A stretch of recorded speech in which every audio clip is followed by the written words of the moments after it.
Jadi cara Allah memberikan kebutuhan itu bukan berarti Allah selalu mengikuti apa yang kita ingin. Coba sadar. Kan Allah tuh Maha tahu. Kita ini tidak tahu apa-apa.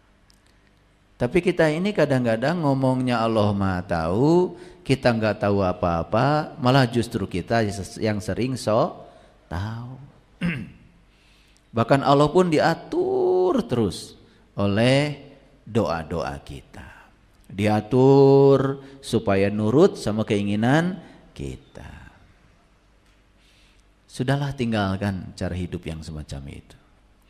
Tidak akan mengalami keberlimpahan lahir batin kalau hidup kita masih seperti itu. Selagi kita masih bernafas, berarti Allah masih memberi kesempatan kepada kita untuk terus belajar supaya kita menjadi orang-orang yang sadar. Napas itu sangat mahal, tidak ada jualannya. Napas itu gratis. Gratis. Dan tidak ada orang yang bisa membeli nafas, saking gratisnya. Orang bisa beli rumah sakit, tetapi membeli napas tidak bisa.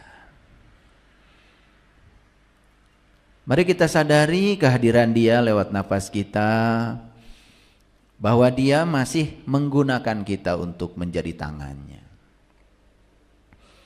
Oleh karena itu, mari kita bersyukur atas hadiah kehidupan yang masih dititipkan kepada kita hari ini.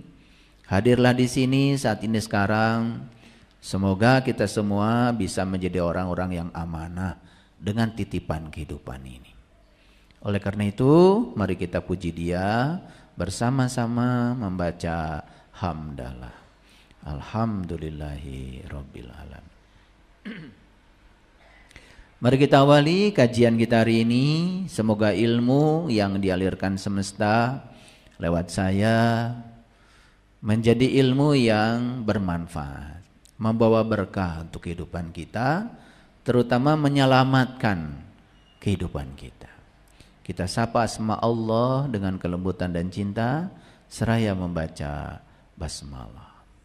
Bismillahirrahmanirrahim. Sebetulnya bukan kesulitan yang membuat kita menjadi takut, tetapi yang sebenarnya adalah ketakutanlah yang membuat kita sulit. Orang yang dalam hidupnya selalu takut, mau bisnis takut gagal, mau belajar takut salah, mau mencari takut tersesat. Orang yang takut tersesat selamanya akan tersesat. Hanya orang yang berani tersesat yang tidak akan tersesat. Jadi akhirnya ketakutan-ketakutan itulah yang telah membuat kita menjadi sulit. Akhirnya kesulitan itu semakin menumpuk. Itu yang menimbulkan ketakutan baru. Jadi kita terus-menerus bergelimang dalam sulit dan takut. Makanya dalam level kesadarannya David Hawkins, dari reptilian menuju wisdom, menuju kepada kesadaran baru, harus melewati angka 200 secara logaritma. Dan itu menunjukkan keberanian. Makanya orang yang selalu takut dalam hidupnya, lihat, kesulitannya tambah banyak. Karena ketakutan itulah yang membuat dia menjadi sangat sulit. Mau berbisnis, ya, sudah ada modalnya, sudah punya ilmunya. Karena takut, gak jadi-jadi. Akhirnya orang yang takut, maka hidupnya menjadi sulit. lalu menganggap dalam hidupnya banyak masalah. Lalu berteriak kepada Allah, "Ya Allah, saya punya masalah besar ya Allah." Itu teriakan yang keliru. Harusnya kalau mau berteriak, jangan sama Allah. Berteriaklah pada masalah. Wahai masalah, aku punya Allah yang maha besar. Gitu. Bukan ya Allah yang maha besar, aku punya masalah besar. Jadi cara kita berteriak aja dari dulu sampai sekarang gak rubah-rubah. Ilmu gak bertambah, kesadaran tidak bertambah, umur bertambah, ukuran tubuh bertambah, tapi kebijaksanaan tidak berubah. Apa sih kebijaksanaan itu? Ketika kita mampu memahami orang lain, itulah kebijaksanaan. Orang yang mampu memahami dirinya sendiri, itu namanya pencerahan. Mau kebijaksanaan atau pencerahan? Atau kebijaksanaan dulu, pencerahan dulu? Mampu memahami orang lain disebut kebijaksanaan. Makanya orang bijaksana itu ya, ketika dia berpikir, pikirannya ramah. Ketika dia berkata, perkataannya ramah. Kalau dia menatap orang, menatap dengan keramahan. Kalau dia memberi pada orang, memberi dengan ramah. Dan orang yang diberi bersukacita, senang. Ada kan orang memberi, tapi di balik pemberiannya diikuti dengan kata-kata yang tidak senonoh, merendahkan. Ya, yang namanya orang yang mau diberi karena butuh, walaupun disakiti, ya diterima saja. Coba belajar supaya pikiran kita, kata-kata kita, tindakan kita itu ramah. Dan keramahan itu hanya bisa dilahirkan dari kebijaksanaan saat dimana kita mampu memahami orang lain. Tetapi kita tidak akan bisa memahami orang lain kalau kita belum bisa memahami diri sendiri. Nah, memahami diri sendiri itu namanya pencerahan. Kan kita suka bingung ya, banyak orang mau kemana? Wah, saya mau ikut pencerahan. Padahal pencerahan itu sederhana. Pahami dirimu. Terima dirimu apa adanya. Terima semua masalah yang terjadi padamu apa adanya. Tangkap pesan-pesan di balik semua itu. Jangan terjebak benar salah. Karena semua yang terjadi, terjadilah. Biarkan kenyataan menjadi kenyataan. Jangan ditolak. Karena semua penolakan itu menjadi sumber masalah kita. Masalah itu bukan pada peristiwanya. Masalah itu adalah cara kita menanggapi peristiwa. Itu yang kerap bermasalah.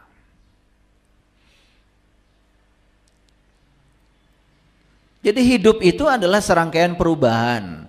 Perubahan yang alami dan spontan. Karena semua perubahan yang terjadi dalam hidup alami dan spontan. Dan tugas kita itu adalah menerima semua perubahan itu juga secara alami dan spontan.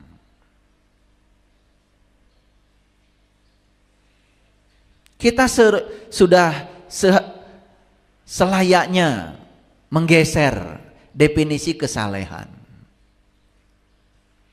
Karena selama ini orang soleh itu adalah orang yang, mohon maaf, rajin ke tempat ibadah, rajin melaksanakan ibadah. Kalau itu betul kesolehan, tapi itu baru kesolehan individual. Karena kesolehan yang sebenarnya itu adalah kesolehan sosial. Kalau kesolehan individual itu sudah dirasakan oleh pihak lain. Jadi jangan buru-buru bangga kalau kita sudah rajin melaksanakan kesalehan individual. Kalau itu tidak berdampak menjadi kenyamanan, ketentraman bagi pihak lain, masih ada tugas pada diri kita untuk membangun kesalehan sosial. Kalau kita mau jujur meneliti hadis-hadis tentang ciri orang yang beriman, sampai hari ini saya tidak menemukan ciri orang yang beriman itu rajin ibadahnya. Ciri orang yang beriman itu rajin ke masjidnya. Saya tidak menemukan itu.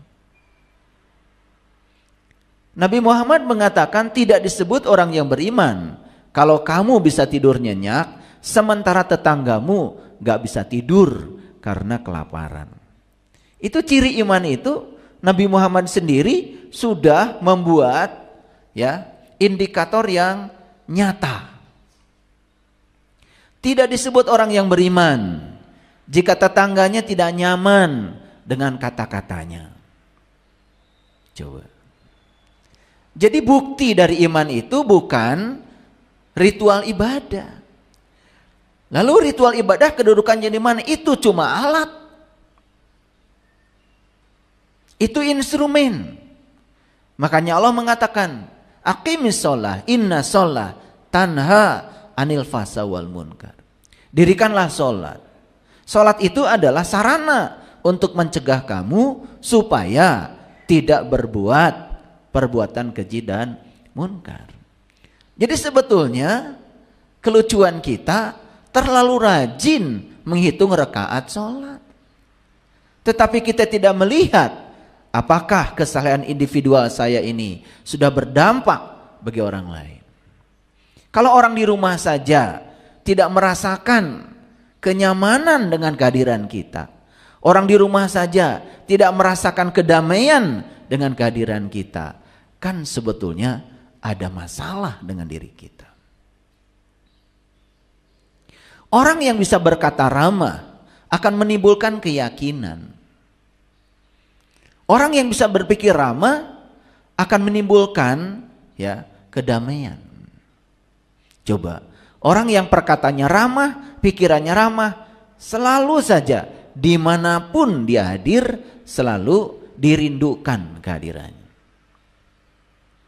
Makanya saya sering mengatakan, untuk menguji seberapa tingkat kedewasaan kita dalam hidup, caranya adalah lihat cara kita memuliakan orang lain.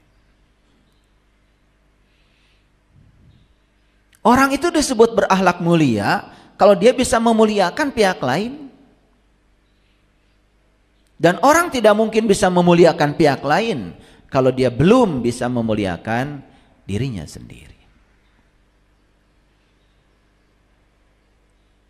Jadi karena hidup adalah perubahan, maka tugas kita dalam hidup adalah menerima semua perubahan yang spontan dalam hidup, semua perubahan yang alami dalam hidup dengan cara yang spontan dan alami, bukan dengan cara yang dibuat-buat. Kita punya Allah yang maha besar. Kenapa kita takut menghadapi apa yang disebut dengan masalah? Bohong itu. Saya mengajarkan teknik bertanya kepada mahasiswa. Mahasiswa yang mau penelitian biasanya kan membuat sejumlah pertanyaan. Harapannya dari pertanyaan itu dia bisa menggali ya jawaban yang diharapkan oleh peneliti.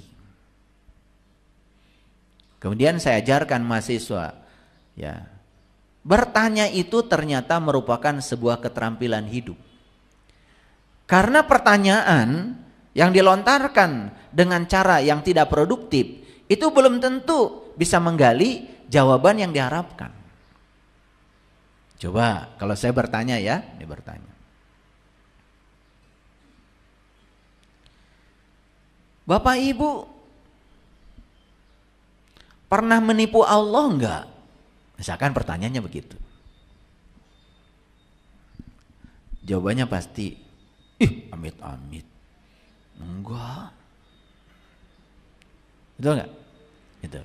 Sekarang saya tanya lagi, tahu nggak menipu itu artinya apa? Nah pasti balik tanya kan, kalau begitu menipu itu apa? Menipu itu muka seperti menghadap, tetapi sesungguhnya hatinya itu kan mungkir, tidak menghadap.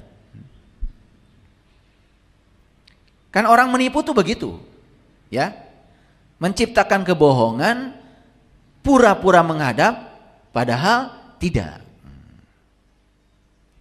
Tadi saya tanya apa? Suka menipu Allah enggak? Enggak. Amit-amit. Gitu kan? Nah sekarang saya sudah kasih tahu, menipu itu muka menghadap, tetapi hati mungkir. Sekarang saya kasih pertanyaan produktif yang kedua. Suka menyembah Allah enggak? Suka. Gitu.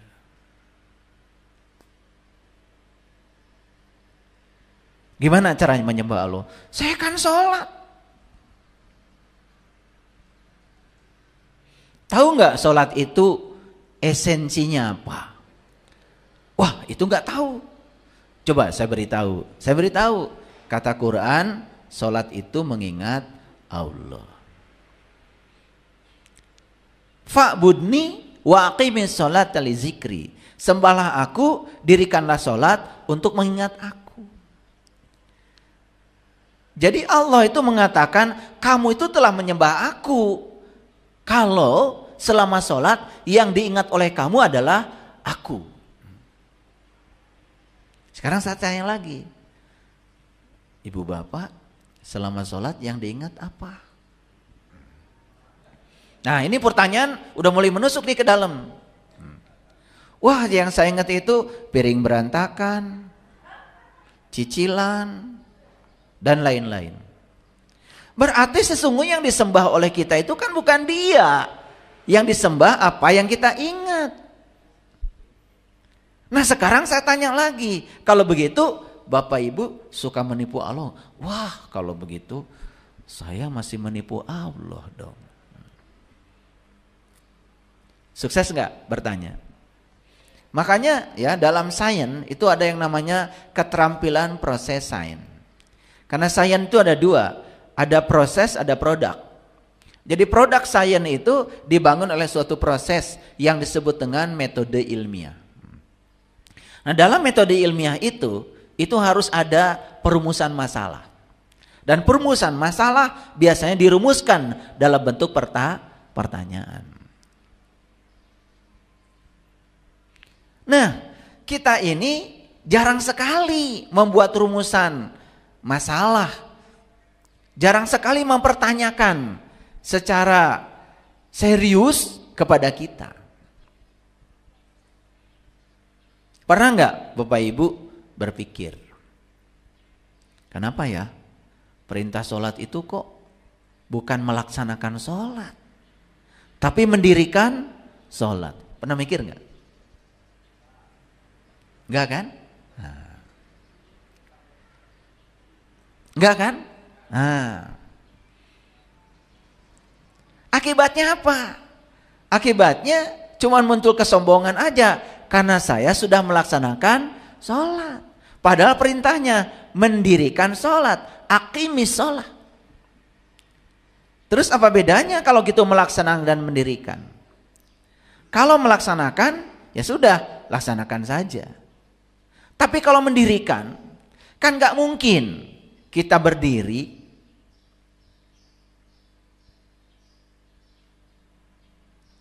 kalau kitanya mati. Kalau kitanya gak hidup. Gitu gak?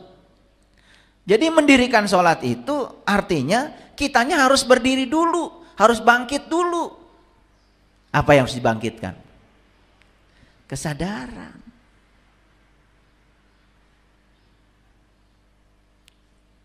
Kesadaran yang harus dibangkitkan dulu.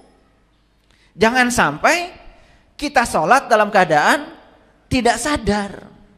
Nah tidak sadar artinya tidak eling. Tidak eling artinya tidak ingat. Sepanjang sholat yang diingat yang lain-lain. Itu yang disebut dengan mabuk ketika sholat. Sekarang saya kasih pertanyaan produktif lagi. Ibu-ibu, bapak-bapak, kalau lagi mabuk, bapak ibu sholat nggak? Amit-amit, saya nggak pernah mabuk. Karena otak kita merekam yang namanya mabuk itu minum khamar, minum minuman keras, betul nggak? Lah yang kayak gitu nggak usah dimasalahkan. Karena orang lagi minum khamar, minum minuman keras, boro-boro ingat sholat. Kedangkalan pikiran kita itu yang menyebabkan kita jadi salah persepsi, menyangka diri tidak mabuk. Padahal ketika kita tidak eling, tidak sadar, tidak tahu yang kita sembah, kan sebetulnya kita sedang mabuk. Makanya pantas kalau di Quran ada kata-kata, ya, orang yang mabuk tidak boleh mendekati tempat sholat. Makanya Nabi Muhammad mengatakan awal agama adalah mengenal Allah, supaya ketika menjalankan agama tidak mabuk, sehingga selalu eling, waspada.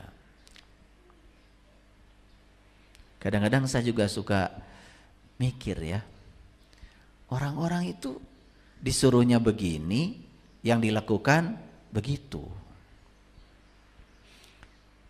Di Quran itu tidak ada perintah menyebut-nyebut Allah.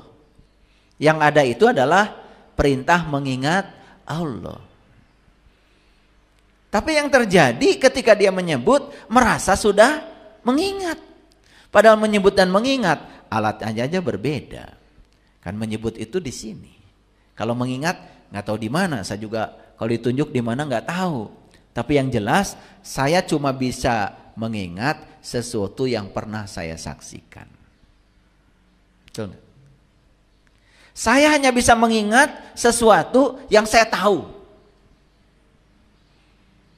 Saya bisa ingat nih sama orang tua saya walaupun sudah meninggal. Sekarang saya bisa ingat. Tapi Bapak Ibu, walaupun saya sebut nama orang tua saya dan disebut-sebut berkali-kali, udah gak akan bisa ingat. Betul gak? Gak akan bisa. Walaupun disebut 1000 kali ya pakai tasbih nama bapak saya, gak akan bisa ingat. Karena kamu bukan mengingat, kamu itu sedang menyebut-nyebut nama bapak saya. Dan nama bapak saya bukan bapak saya.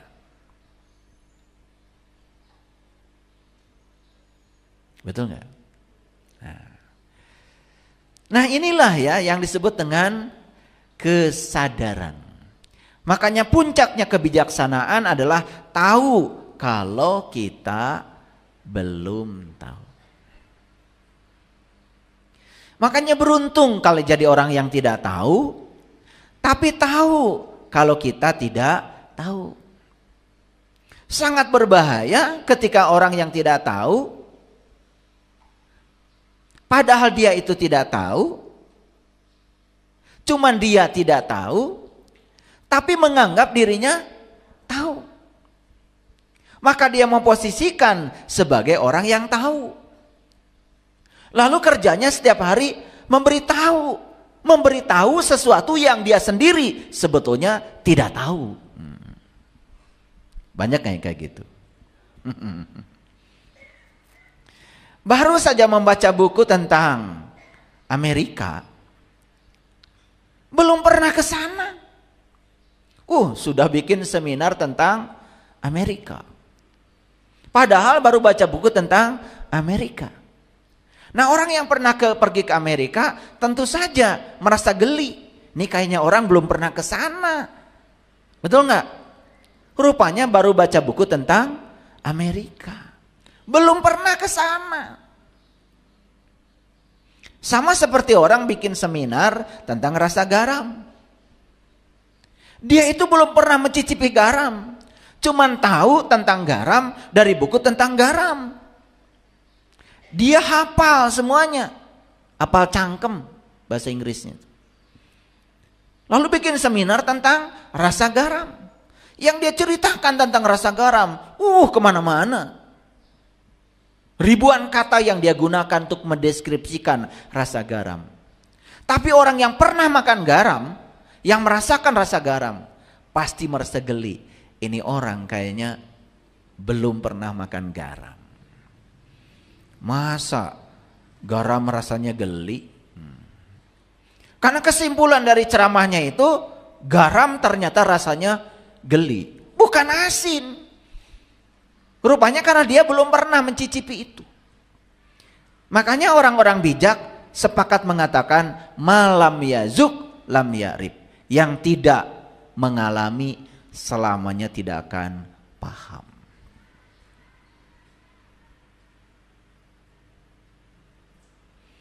Oleh karena itu, maka hari ini judul kajian kita adalah ini. Menipu diri sendiri itulah penipuan yang terburuk dalam kehidupan. Nah, timbul lagi pertanyaan dari saya.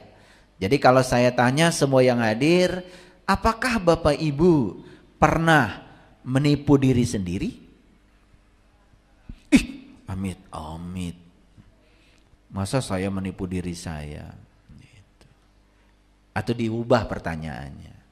Pernah nggak Bapak Ibu ya berbohong? Pernah apa sering? Nah, diganti nih pertanyaannya. Nah, kalau mungkin yang ini jawabannya mungkin ya walaupun malu-malu, ya kadang-kadang ya berbohong juga. Udah ketangkap tuh jawabannya. Itu berbohong itu siapa yang dibohongi? Orang lain? Kita bisa sukses membohongi orang lain. Tetapi kita tidak akan pernah sukses membohongi diri sendiri. Jadi sebetulnya berbohong itu kita sedang menipu diri sendiri. Dan kalau kita masih menipu diri sendiri, itulah penipuan yang terburuk dalam kehidupan ini.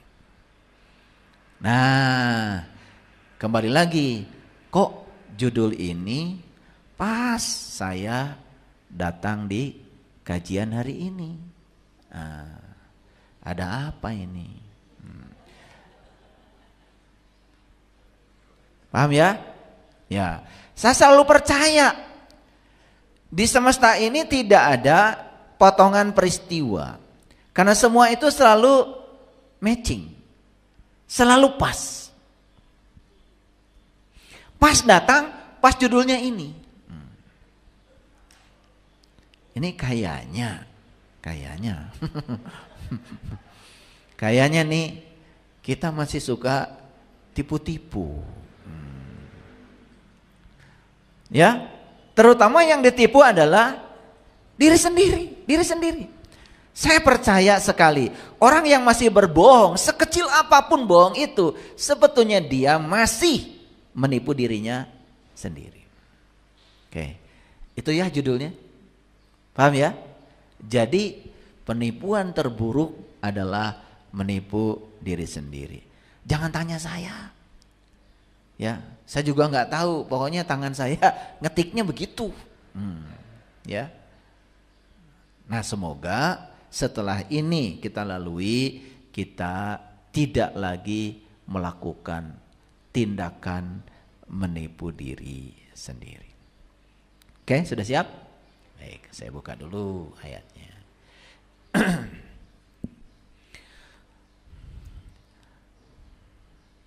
Penipuan itu apa? Penipuan itu adalah sebuah kebohongan yang dibuat untuk keuntungan pribadi yang merugikan orang lain. Biasanya kan penipu itu begitu.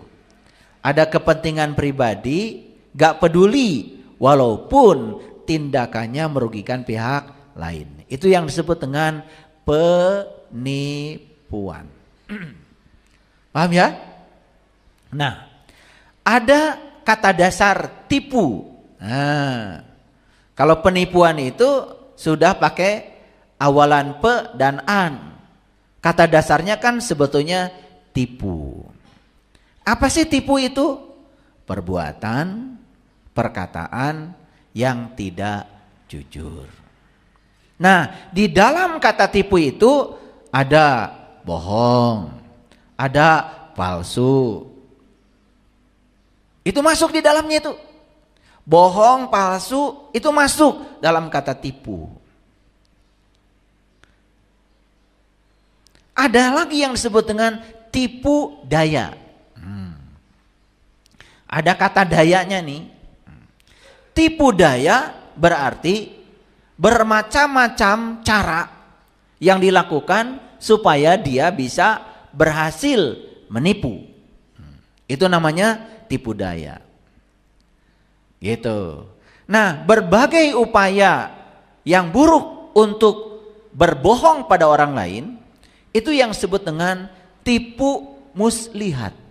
Nah, ini kita bicara kata demi kata dulu ya, supaya ngerti semuanya. Jadi menipu itu artinya mengenakan tipu atau mengenakan daya tipu yang disebut dengan tipu muslihat tadi.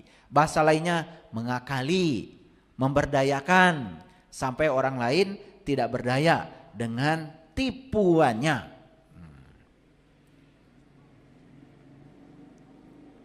Nah, ada lagi ya. Ya, tipuan. Nah, tipuan itu wah, itu mah tipuan. Nah, kalau tipuan itu berarti hasil menipu. Jadi teknik memvisualisasikan suatu situasi menurut cerita yang sedang digarap sehingga tampak seperti yang sesungguhnya. Nah, yang paling berbahaya ketika ada tipuan, kita menganggap tipuan itu sebagai kebenaran. Makanya hati-hati ya, kebohongan yang diulang-ulang secara terus-menerus lama-kelamaan bisa dianggap sebagai kebenaran. Yang paling berbahaya dalam hidup ini adalah ada tipuan, tetapi kita tidak menganggap itu tipuan. Kita menganggap itu seakan-akan yang sebenarnya. Pahami dulu ya. Nih, kata demi kata. Supaya nanti ketika masuk ke topik kita hari ini, kita punya gambaran yang utuh ya tentang judul kita hari ini. Penipu berarti siapa? Orang yang menipu ya, orang yang melakukan tipu daya disebutnya penipu. Nah, karena dalam kata tipu itu tersirat kata bohong, palsu, maka saya harus menjelaskan dulu apa artinya bohong. Jadi menurut Kamus Besar Bahasa Indonesia, bohong itu tidak sesuai dengan keadaan yang sebenarnya, dusta atau palsu. Jadi bohong itu artinya mengatakan sesuatu yang tidak sesuai dengan yang sebenarnya. Siapa orang yang memungkinkan berbohong?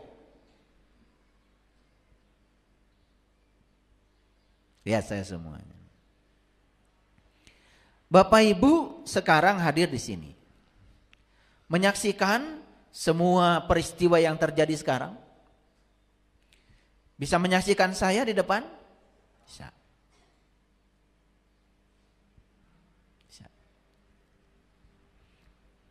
Kalau keluar dari ruangan ini, bisa nggak Bapak Ibu menceritakan keadaan yang terjadi sebenarnya di sini? Bisa? Bisa. Orang yang menyaksikan peristiwa di sini, keluar dari sini, masih ada dua kemungkinan. Bisa cerita yang sebenarnya, atau dia menceritakan yang berbeda dengan yang dia lihat. Itu yang menyaksikan saja masih punya dua kemungkinan.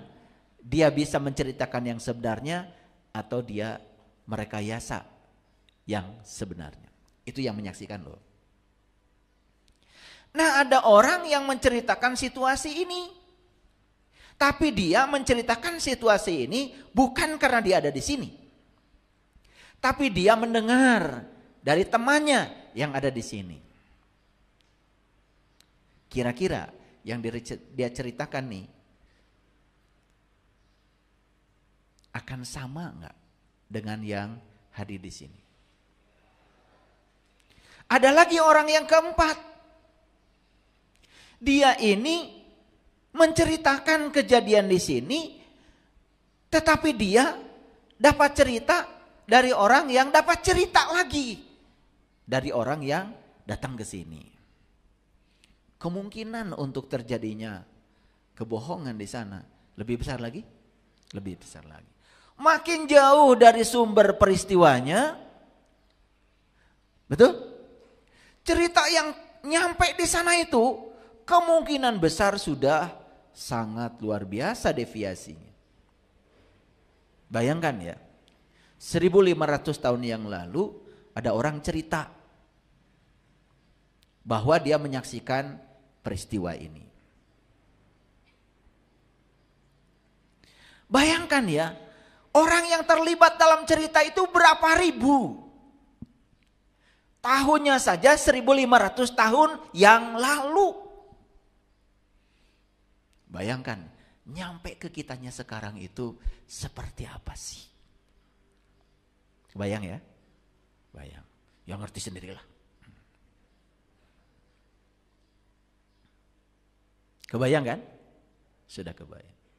Sementara kita masih percaya.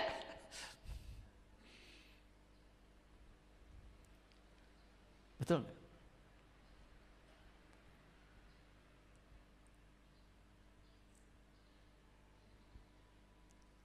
Jadi syarat untuk tidak berbohong, pertama kita harus menyaksikan langsung dengan mata kepala kita. Dan nanti yang berbohong atau tidak berbohong bukan urusan mata, kan urusan mulut. Yuk kita perhatikan. Mulut ini sebetulnya tidak bisa mengatakan apapun kalau tidak ada yang dilihat dan didengar. Mulut ini bersifat pasif. Kalau mulut ini bisa mengatakan yang dia lihat dan dia dengar apa adanya, itu yang disebut dengan mulut yang jujur. Nah, yang berbahaya, matanya tidak melihat, telinga tidak mendengar.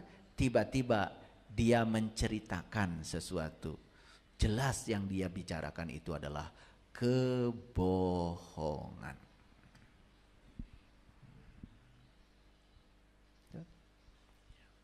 Makanya ada menyaksikan, ada bersaksi.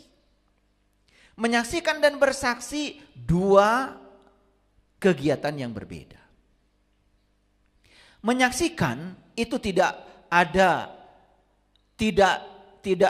cara untuk itu kecuali kita berada di TKP. Itu menyaksikan.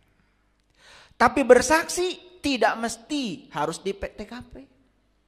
Bersaksi bisa di mana saja.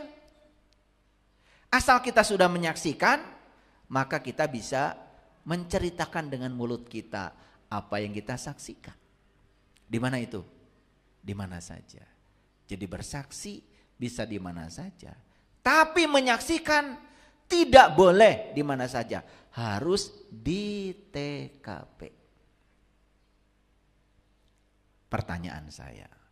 Saat seseorang itu bersaksi dengan mulutnya, berarti dia sedang mencoba mengingat apa yang disaksikan. Pertanyaan saya. Apakah orang ini bisa berhasil mengingat yang pernah disaksikannya? Bisa berhasil apabila dia betul-betul berada di TKP saat kejadian itu terjadi. Paham ya? Nah, kita ini aneh. Sering bersaksi padahal tidak berada di TKP. Kira-kira kesaksian yang disampaikan oleh orang yang bersaksi tetapi dia tidak berada di TKP, asli apa palsu? Palsu ya? Kalau palsu, masuk nggak dalam kategori tipu? Masuk. Kalau palsu, masuk gak dalam kategori penipuan? Masuk. Siapa yang sedang ditipu? itulah penipuan yang terburuk. Oke, sudah ngerti ya? Wah, ini sampai dijelaskan bahasa Indonesianya. Pelan-pelan ngajinya. Supaya semuanya clear, ya. Tidak ada yang diragukan lagi. Nah, kita coba sekarang baca Quran surat An-Nisa 142. Sebenarnya ayat ini sering saya sampaikan. Cuman hari ini dalam konteks tipu menipu itu, ayat ini penting. Karena di ayat ini ada kata-kata tipu. Nah, kita baca ya bahasa Arabnya. Innal munafiqina yukhadi'unallah. Sesungguhnya orang munafik itu menipu Allah. Nah, ini muncul kata tipu. Jadi yang suka menipu Allah itu siapa katanya? Orang munafik. Kalau saya tanya, apakah di ruangan ada orang munafik? Pasti jawabannya amit.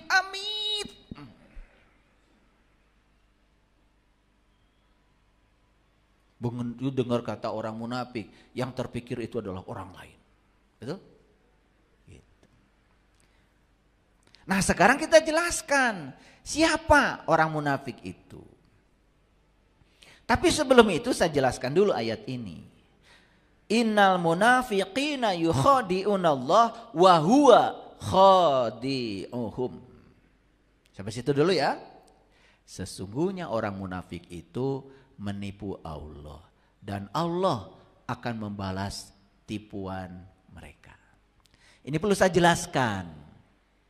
Karena selama ini kadang-kadang kita ini seperti mengerti tapi tidak. Contoh, Bapak Ibu, yakin enggak rezeki itu ditentukan oleh Allah? Yakin? Yakin apa tidak? Yakin. Pertanyaan saya yang kedua, gimana cara Allah menentukan? Tahu apa tidak? Tuh. Saya tidak mengingkari bahwa rezeki itu ditentukan oleh Allah, yes. Tetapi jangan-jangan cara kita memahami cara Allah menentukan rezeki keliru.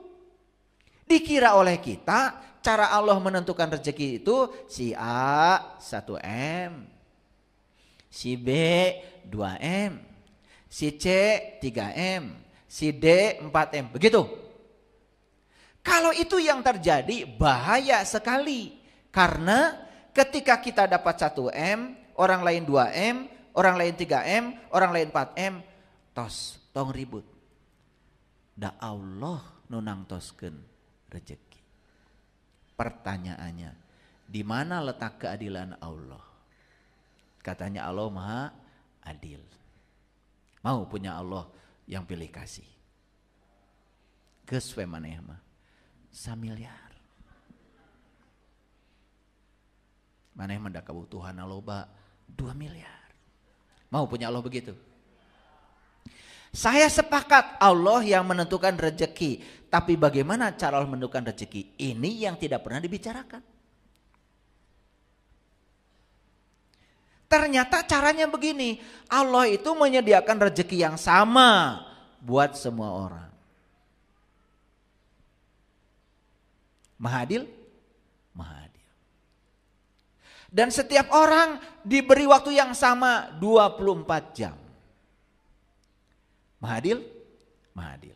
Setiap orang diberi tangan yang sama 2. Adil? Adil. Setiap orang diberi alat yang namanya pikiran. Semua dikasih? Sama. Semua orang dikasih kaki 2. Sama? Sama. Loh, kok rezekinya beda? Yang membedakan bukan Allah. Yang membedakan kita, cara kita mengambil rezeki dari Allah beda. Ada yang mengambil rezekinya dengan otot, ada yang mengambil rezekinya dengan otak, ada yang mengambil rezekinya melampaui otot dan otak. Ya jelas beda. Jadi disitulah Allah menentukan rezeki, tergantung pada caramu sendiri. Makanya Allah bilang, aku bergantung sangkaan kamu. Masuk sekarang, masuk ya. Jadi cara menentukannya bukan ini 1M, ini 2M, bukan. Cara menentukannya itu Allah menyediakan rezeki yang sama buat semua orang, bahwa dia berbeda rezekinya karena cara mengambilnya berbeda. Siapa yang mengambil berbeda? Paham sekarang? Terasa mahadilnya Allah. Oh, ternyata sebetulnya rezeki saya bukan 1M. Saya ubah caranya. Sebetulnya saya bisa 4M, bisa 10M, bisa 20M. Caranya yang selama ini yang kurang tepat. Saya kurang kreatif, saya kurang inovatif dalam berbisnis. Paham sekarang? Sekarang saya kasih tahu. Umur ditentukan oleh Allah. Yakin? Yakin? Yakin? Caranya gimana? Si A 10 tahun, si B 20 tahun, si C 3, begitu? No. Allah menyediakan kesempatan yang sama buat semua orang. Mau pulang duluan dari sini, silahkan. Makan sembarangan. Pikiran sembarangan. Yang tidak layak untuk dipikirkan, dipikirkan. Masih muda, kelihatan sudah tua. Salah siapa?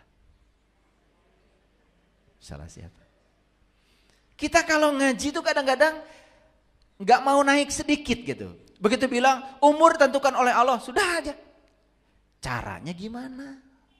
Supaya kita bisa mengambil pelajaran. Oh, ternyata ada orang yang umurnya rata-rata 92 tahun di Okinawa, di Jepang. Kalau kita menggunakan kata yang tadi, konsep yang tadi, berarti Allah menentukan orang Jepang umurnya panjang, kemudian orang Garut umurnya pendek, begitu? Mau punya Allah kayak gitu?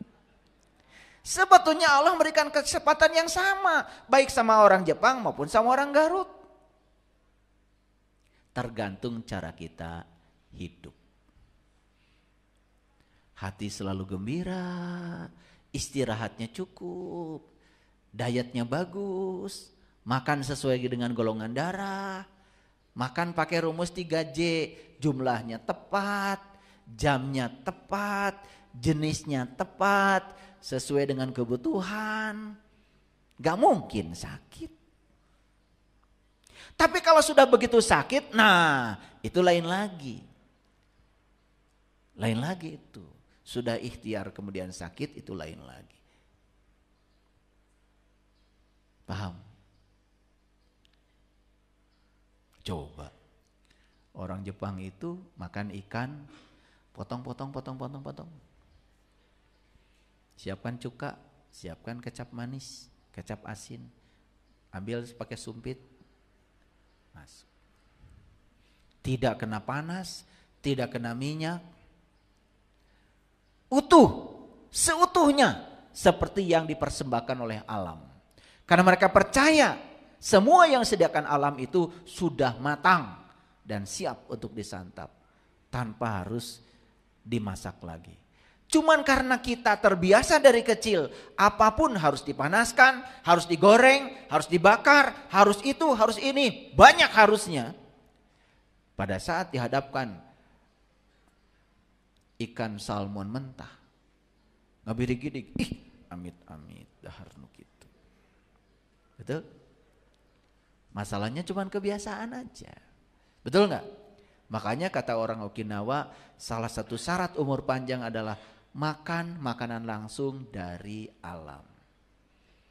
Nah kita itu, terutama yang di Jawa Barat ya, kan sudah terbiasa sama orang tua kita diajarkan, betul nggak? Kacang panjang pipit, betul nggak? Pakai sama saus juga, namanya sambal tarasi, betul nggak? Coel makan, rohai, pipit, coel makan. Segala daun-daunan, daun kacang panjang, daun itu, daun ini, kecuali daun pintu. Asal dicoba sambal, udah. Ibaratnya cuman makan sama nasi, sama daun-daunan, sambal, plus gepuk, plus ikan, plus ayam, itu pun sudah nikmat.